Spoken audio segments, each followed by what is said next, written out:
Hey, Bears News Fan Report family. It's been buzzing all week in Halas Hall, and if you're as fired up as I am, hit that like button and subscribe to Bears News Fan Report so you don't miss a single update.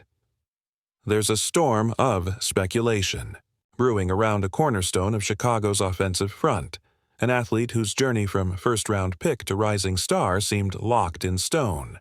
But what if I told you that this player, whose name you might not guess until later, could suddenly find himself on the outs with the Bears? Could it be possible that the organization is willing to part ways with a linchpin from its 2023 draft class?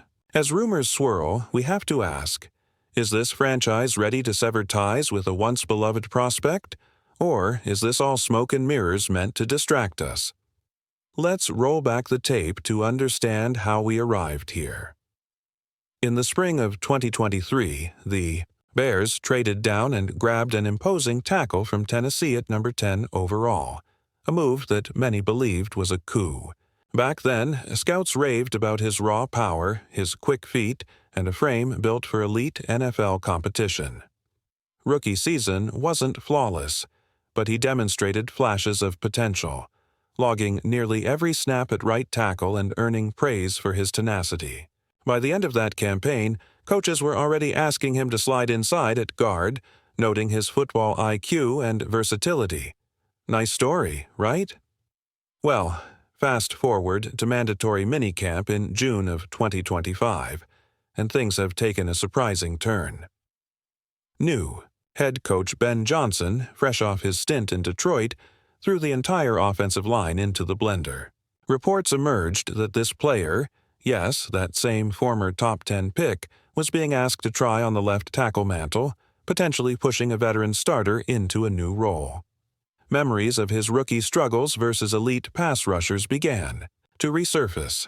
Some insiders even say he looked unsteady when he was shuffled around in practice, as if the team is testing how he handles pressure outside of his comfort zone. Suddenly, whispers started. If he can't hack it at left tackle, will Chicago really keep investing in him? Could his time in Navy and Orange be about to end? Here's where it gets even juicier. In one minicamp drill designed for trick plays, this lineman hauled in a jaw-dropping one-handed catch, showcasing athleticism few offensive tackles possess. Some fans marveled, thinking, amazing hands for a 330-pounder. But others wonder if that highlight reel moment is a smokescreen, a last-gasp chance to prove value before coaches pull the plug. Is it possible that the Bears brass is strategically testing him, pushing him out of position, making him look shaky, so they have cause to justify cutting him and freeing up cap space? And with the way the salary cap crunch is looming, could this be the most cost-effective move they make all off-season? Consider the context. Last season, Chicago surrendered a staggering 68 sacks, finishing at the bottom of the league in pass protection. Enter this same player, who in 2024 allowed pressure on just 4.4% of his snaps, an elite mark that ranked third best in the NFL. That's not small potatoes. So why risk releasing someone who's been among the league's most reliable? Blockers? Some analytics gurus argue that if you factor in his 4 Pro Bowl nods and 2 All-Pro selections from earlier years, you'd be hard-pressed to replicate that level of stability by cutting him loose. Yet, general manager Ryan Poles seems hell-bent on constructing a younger, cheaper front five around the presumed face of the franchise, rookie quarterback Caleb Williams. Are they really willing to gamble on unproven draft picks to save a few million? Now, let's talk leadership. This player isn't just a body on the field. He's a 4-time Super Bowl champion from his stints with New England and Kansas City. Team veterans have praised his professionalism and film room acumen. Word is that his presence in the locker room has been invaluable, mentoring younger linemen and keeping morale high. If you lose that kind of veteran influence, is the payoff in salary savings truly worth the intangible cost to team cohesion? Or might we see him clear waivers and resurrect his career with a rival, teaching Chicago a brutal lesson in cutting corners? Die-hard fans are already envisioning alternate realities. Perhaps this lineman lands with a playoff contender, and we're left wondering why the Bears didn't see his worth. Others believe this is a high-stakes game of chicken, management dangling the threat of release to squeeze more performance or force him to accept a pay cut. Could this be the opening salvo in a larger rebuilding gambit where they intend to use his potential departure as leverage in trade negotiations? Maybe they're angling to recoup draft capital, figuring they can still get a third-round pick in return for a disgruntled but talented blocker. The possibilities stretch on and on. Every session in practice, every chatter on the depth chart, and every social media post from teammates has fans on edge. Picture the scene in Halas Hall. Coaches huddled in a quiet room poring over analytics, debating the merits of a player they once exalted. At the same time, fellow linemen are whispering, "Will he get cut? Will I be next?"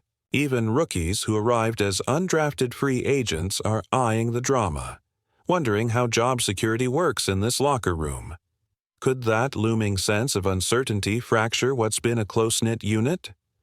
Only when we see the final roster. Cuts will we know if this was all an elaborate mirage or a harbinger of seismic shifts along the front. Hit that like button and subscribe to Bears News Fan Report right now so you never miss the latest breaking developments. Continuing our deep dive, let's unpack the potential salary cap ramifications if Chicago pulls the trigger and releases this former top 10 pick. Cutting him before June 1st could save the Bears roughly $5 million in cap space, but it would also create nearly $10 million in dead money. Is that worth paying to clear out an uncertain piece on the line? By converting parts of his base salary into a smaller signing bonus, the team might ease the immediate hit, but at what cost to future flexibility? Fans are already theorizing that Poles is willing to swallow short-term dead money just to reclaim those roster spots for younger, cheaper prospects. Could this be the most strategic way to ensure they have wiggle room to sign a high-impact pass rusher or bolster the secondary? Now imagine you're watching the waiver wire when the news drops. Former Bears first-round tackle available, claimed by rival team. The ripple effects would be seismic. A division foe like the Minnesota Vikings or Detroit Lions might pounce, believing they can coax out his full potential with the right scheme and coaching. Once he's on another roster, picture him facing the Bears twice a year, perhaps lining up across from someone like Montez Sweat or Aiden Hutchinson. Would that matchup fuel a personal vendetta? And if he thrives elsewhere, the narrative shifts dramatically. Chicago's front office gets exposed as short-sighted decision-makers who failed to nurture talent they once coveted. Could that haunting scenario be the very thing keeping Poles up at night? Let's turn our attention to free agency. If the Bears do move on, where else might they spend the dollars? The market for veteran linemen often thins out quickly once cuts begin. Guys like Jonah Williams or Trey Turner could be on the table, but would they bring the same leadership and playoff experience this former draft pick possessed? Some insiders whisper that Chicago could trade for a rotating guard from a team like the Las Vegas Raiders, swapping late-round picks for a player who might not command the same salary but offers similar upside. Could such a trade be the bold move that signals another chapter in the Bears' rebuild? Or is it simply a way to paper over the hole they create by letting go of a cornerstone talent? Of course, any discussion of personnel changes must consider the impact on the team's schematic identity. Under new offensive coordinator Shane Waldron, the Bears want to run a faster, more zone-based blocking scheme, an environment where agility and communication are paramount. If this lineman struggled to adapt to zone drills in practice, that might explain why the front office is willing to part ways. But if another team believes they can tweak the scheme, perhaps sliding him back into a power block style, it begs the question, did Chicago get enough out of him simply because their scheme wasn't the right fit? Some fans suggest that Ekuwejitsi, fresh coaching perspective could unleash his talent, making Chicago's apparent mistake even more glaring. So here's where you come in. What do you believe will happen next? Will Chicago release this former first-rounder and chart a brand new, cap-friendly path? Or will they keep him on board, trusting his veteran presence to guide the younger linemen and protect Caleb Williams under center. Let me know your thoughts. In the comments below, I can't wait to read every take.